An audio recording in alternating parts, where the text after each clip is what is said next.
Hey everyone, Cursed Deck Builder here, making our way to 10,000 decks assisted, and we've got Mayael the Anima, big, big, big creatures, the deck. This deck comes to us from Klee TV, who says they're looking to improve its consistency, maybe its speed. They say it takes a long time to get going and can get stalled out when it takes a while to get going. And they say for restrictions, this is my baby, so every card needs to be available in a full version that isn't several $100s. I assume they meant to write foil because it does look like every single one of these cards is shiny.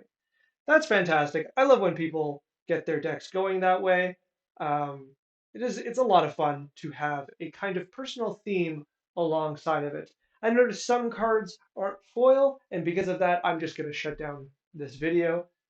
No, I'm joking. It's hard to get everything, so I understand why you'd want the next editions to also be reasonable to get foils of. So before we step into look into the deck, it's a great time to remind you that the deck list will be in the video description below. This is a very, very fun deck. It does such a funny thing, and I think it does it rather well. And there's a lot of ways we can improve it. And I recommend you take a look so you can see the deck, familiarize yourself with it. And then if you think of something I haven't thought of, please comment below. You know, it's always good that we work together to make these decks as strong as possible. So, who is Mayael the Anima and what does she do? Well, according to the deck builder, it is blind elf commits war crimes. I'm not sure if a green centered character would believe the summoning of giant creatures to be a war crime, but I imagine everyone else would feel that way. So, Mayael the Anima is a 3 mana 2/3 elf shaman in Naya colors. She is from Naya, so it fits. And her main ability is this. For 6 mana, including Naya colors, you tap her, you look at the top 5 cards of your library, and then you can put a creature with 5 mana power, 5 power or greater from your hand into play, then you put the rest on the bottom. As you might have guessed, this is the purpose of the deck. We want to cheat out very, very big creatures. And if we look down, very, very big creatures is exactly what we have. We have very nice, gigantic creatures that all do really fun and strong things. And I love this. I think this part of the entire deck works completely in and of itself. I have no criticisms because you've picked a very nice collection of very big creatures. The idea here is that we're trying to cheat out creatures that we couldn't otherwise play. So, with that in mind, I'm going to scroll down to the curve and we're not going to be surprised at all, right?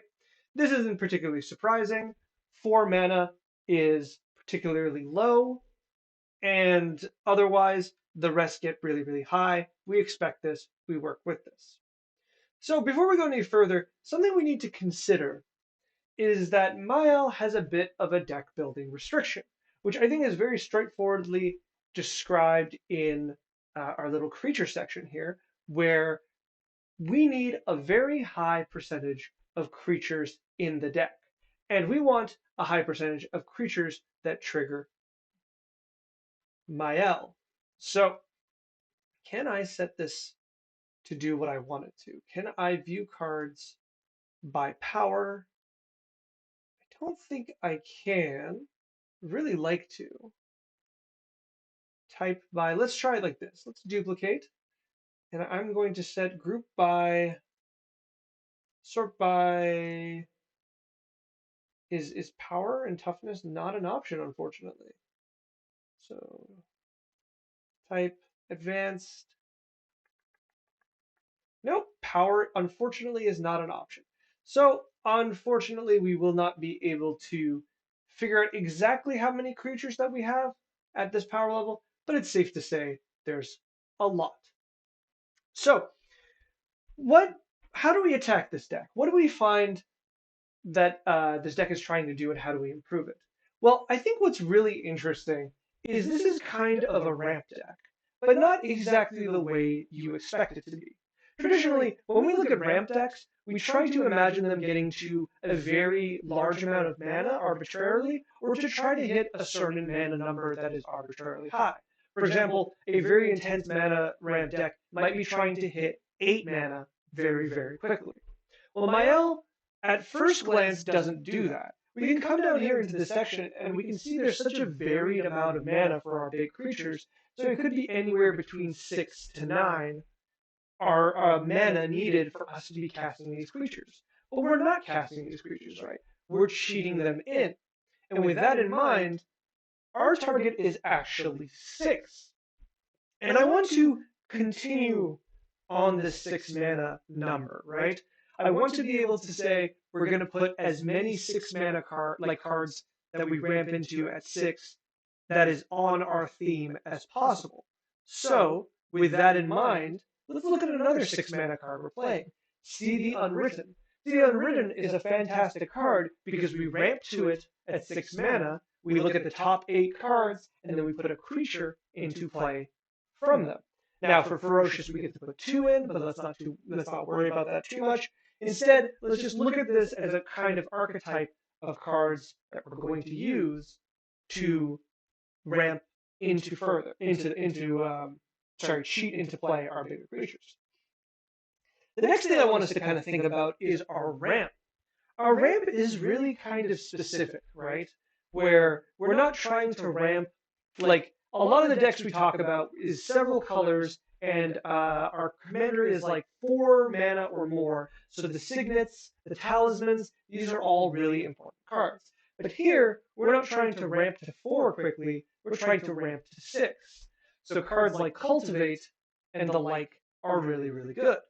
However, there's a second restriction here, right? We want a very high amount of creature spells and a lower amount of non-creature spells for Mayael's ability. You would think, right? Because when you think about it for a second longer, the majority of our mana creatures aren't able to work with Mayael anyways. They are not hits, they are blanks. Yes, they would work for something like See the Unwritten, but if you're spending 6 mana, I'm going to be honest, you probably do not want to be using it on Avacyn's Pilgrim.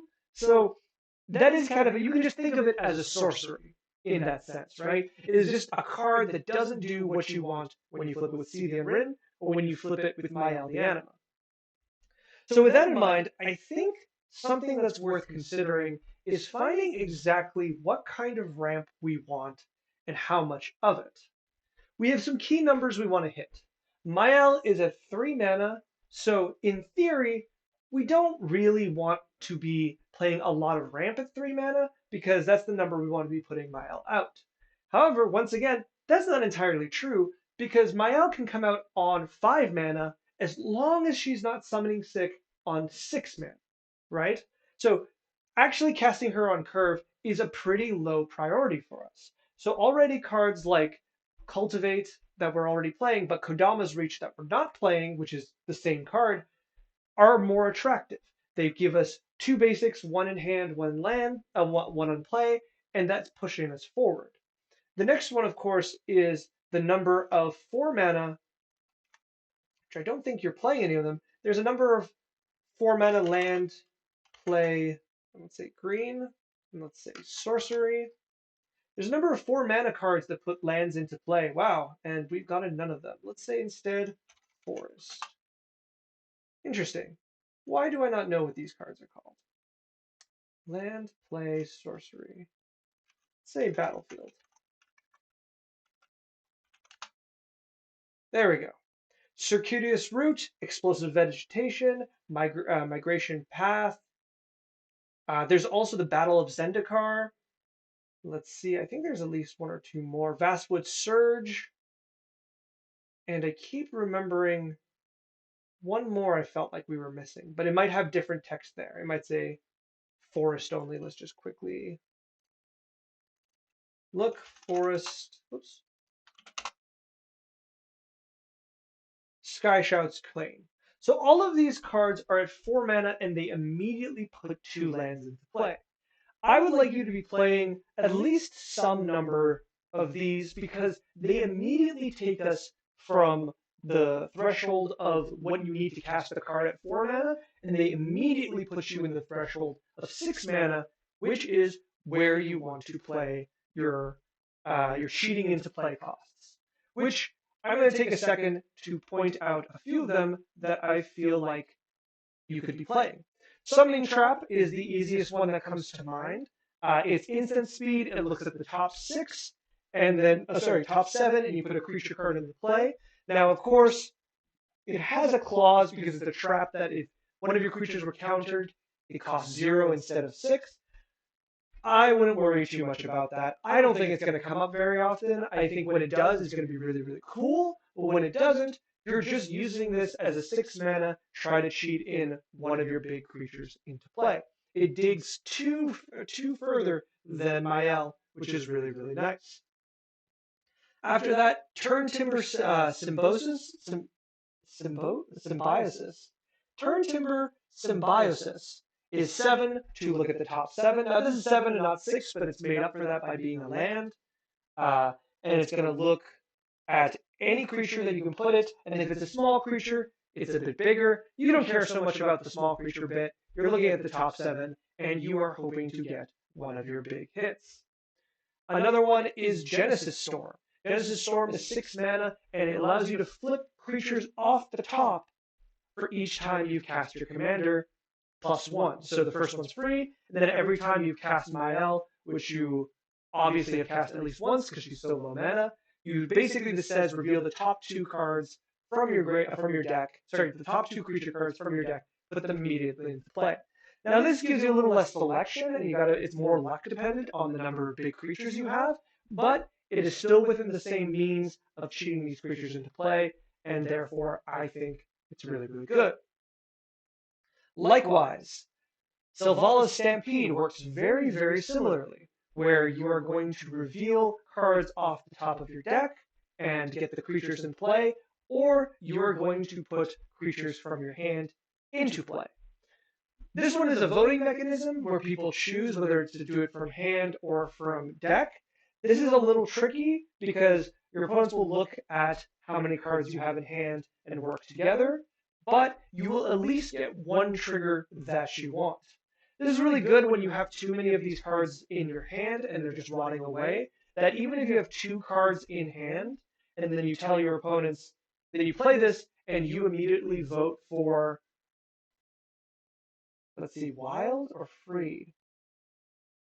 Wild. So you pick wild to flip off the top of your deck, and then your opponents are probably all going to pick free because you have 2 cards in hand and they have 3 votes. It would be, unless they all want to, like, I don't know, metagame you and assume the 2 cards in your hand are really, really good and also pick wild. Most likely they'll both pick free, you'll put your 2 creatures into play, and then you'll get at least 1 creature off the top. I think that's really, really good for 6 mana. So I think these kind of cards are really good additions to Mayael just off the top. After that, something that I feel is a little bit missing from a deck like this is a lot of our Piper cards. Let me double check that. I didn't see a lot. There's Elvish Piper, so we do have that one. But I feel like we're missing Quicksilver Amulet, which is another one that works very, very similarly. Or are there other Pipers? Howlpack Piper also works very, very similarly. And I think we have a few others. A lot of them care about green creatures, so we do have a limit on which ones we can do. But I think you would probably play 1 or 2 more of those cards and take advantage of them. Honestly, when you put your first creature into play, you're going to be very, very happy with it.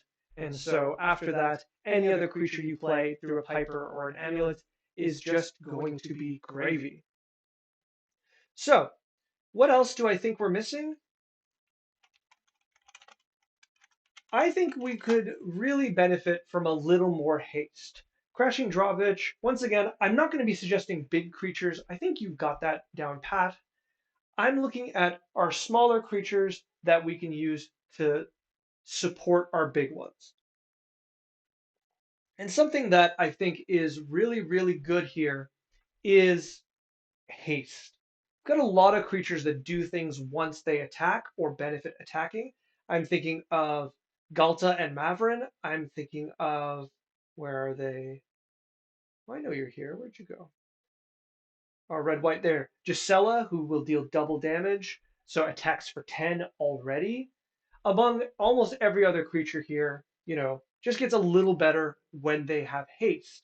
And with that in mind, I think being able to access haste with Crashing Drawbridge and also Concordant Crossroads, giving all creatures haste, you'll be pretty happy with that. The additional benefit of if you have 9 mana, you can summon your commander and immediately use her ability. That's not nothing. I think there is going to be a point that the ramp has worked its magic. You've gotten to a really high amount of mana, and you're going to keep playing a few more lands here and there. So the ability that even if Mayael is has been destroyed a few times and you're casting her for 5 or for 7, you still might be able to activate her right away. Which, coming back to mana, there is one more thing I wanted to suggest that I felt was a little missing, is that we are a little low on lands. We have 33 lands here, and I think that's too few for a deck that really does want to hit 6 lands. You are a ramp deck in the end, because in order for you to either cast these big creatures or get to these big creatures, you need to get at least 6 mana. And for that reason, I think you can definitely go up in lands. Considering, I think there's going to be an inverse relationship of how much more ramp you add in and how many more lands you put in. But I think I would suggest pretty easily that you could go up to at least 35, 36, 37, 38 lands without feeling too bad about it. You want that land drop every turn, and I think it is the best bet that you have.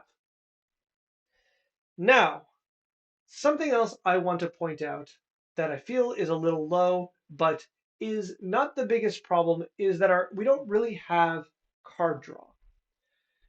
Now, this isn't the biggest problem because at times this deck will just function like a combo or a control deck where you are just ramping turn after turn and hoping to immediately get ahead very, very aggressively with a card in hand or off the deck. Or we want to use some kind of, you know, ramp into farewell, wipe the board, and start building up from there. That you're not really losing too many cards. You don't need to draw a bunch of cards. So there is that element to it. But on the other hand, something that's really worth considering is that we don't really have card draw in the traditional sense. Garrick's Uprising is particularly bad here, I think, because it doesn't trigger off your commander. You can't you can't really use it on curve because you won't have a 4 power creature. And so you're going to play this, and then you have to wait for you to cheat in a really big creature or naturally summon one of your bigger creatures. And I think that's a little tricky. I don't know to what degree I love that because it's just, I think it's going to be a dead card most of the time. I think you'd be a lot happier with just traditional green, straightforward card draw such as Harmonize, which will just draw you 3 cards, and then also something like Return of the Wild Speaker, which is just a fantastic draw card in this deck. Once again, it does need you to already be doing the thing you want to do, right? You draw cards, you need one of your big creatures to get the draw out. But it's a lot different from Garrick's Uprising, where Garrick's Uprising will look at you playing Marin and, am I mixing their names up?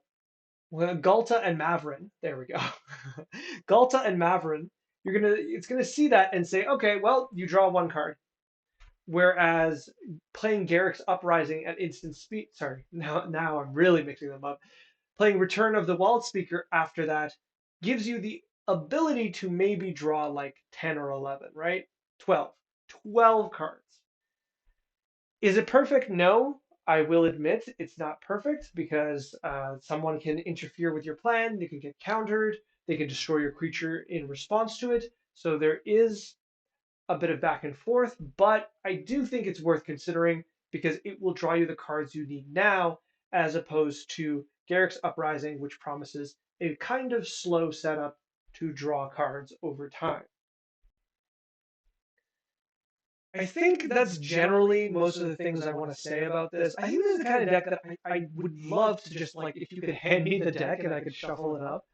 I want to see how often, because I really do think starting with things like Summoning Trap, Storm, and the like, there's going to be a big improvement already because you'll just have a few other ways to, slot machine into one of your big drops early or have redundancies with Mayael. Um, and I think that's going to make a big difference already. But beyond that, I think there's going to be a point where there might be interest in re-examining the ramp.